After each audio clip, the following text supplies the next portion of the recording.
जरा सोचिए, एक ऐसा चेहरा जिसे देखते ही आपके लबों पर मुस्कान आ जाती है। वो चेहरा सलाखों के पीछे। जी हाँ, हम बात कर रहे हैं बॉलीवुड के सबसे चहेते कॉमेडियंस में से एक राजपाल यादव की। आखिर वो एक बड़े कानूनी तूफान में फंसे कैसे? आज हम इसी उलझी हुई कहानी की एक एक परत खोलेंगे। तो सवाल सिर्फ ये नहीं है कि वो तिहाड़ जेल तक पहुंचे कैसे।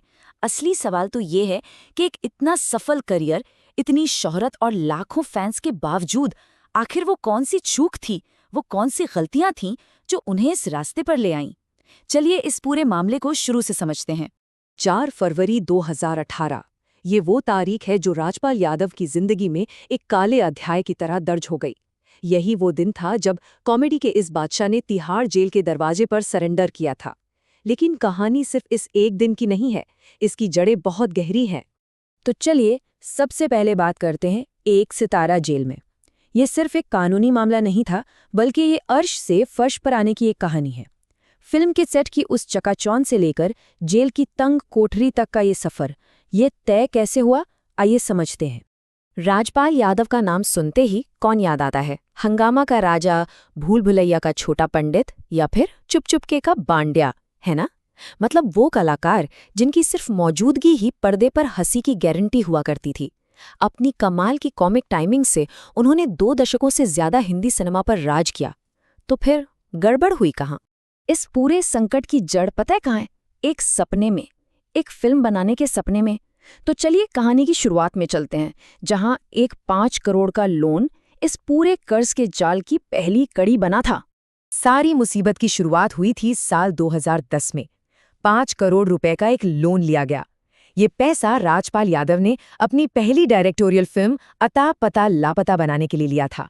एक बहुत बड़ा सपना था जो बहुत जल्द एक भयानक दुस्वप्न में बदलने वाला था। लेकिन हुआ क्या?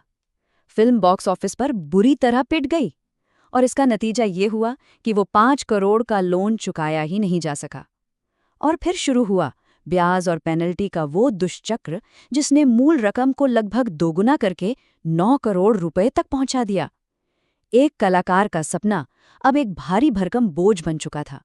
मामला तब और ज्यादा बिगड़ गया जब कर्ज चुकाने के लिए दिए गए चेक बाउंस होने लगे। और यहीं पर कहानी ने एक बहुत ही खतरनाक मोड़ ले लिया। भारत में नेगोशिएबल इंस्ट्रूमेंट्स एक्ट की धारा 138 के तहत चेक बाउंस होना सिर्फ पैसों का लेन देन नहीं है, ये एक क्रिमिनल ऑफेंस यानी एक आपराधिक मामला है। और बस यहीं से ये केस एक सिविल विवाद से निकलकर एक क्रिमिनल केस में तब्दील हो गया।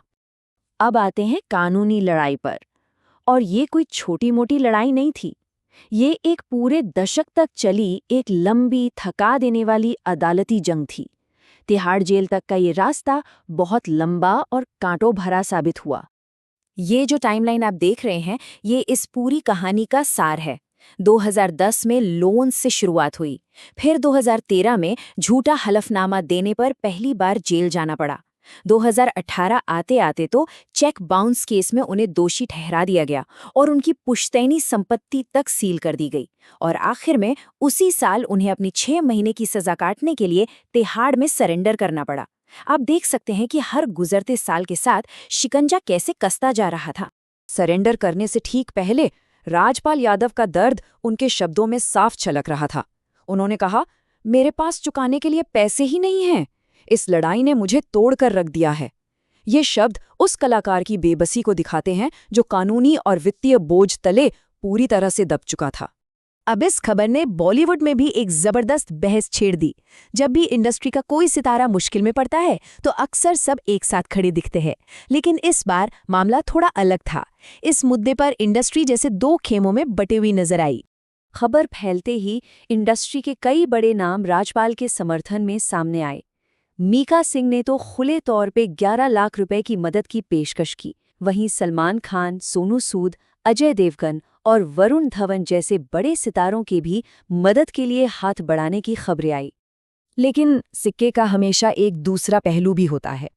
एक तरफ वो लोग थे जो मानते थे कि राजपाल यादव हालात के शिकार हुए हैं और उन्हें मदद मिलनी चाहिए, तो दूसरी तरफ एक सोच ये भी थी कि ये मामला सिर्फ बदकिस्मती का नहीं है, बल्कि ये वित्तीय लापरवाही और कानून का सम्मान न करने का एक गंभीर मामला है। और शोहरत, किसी को भी कानून से ऊपर नहीं बना देती।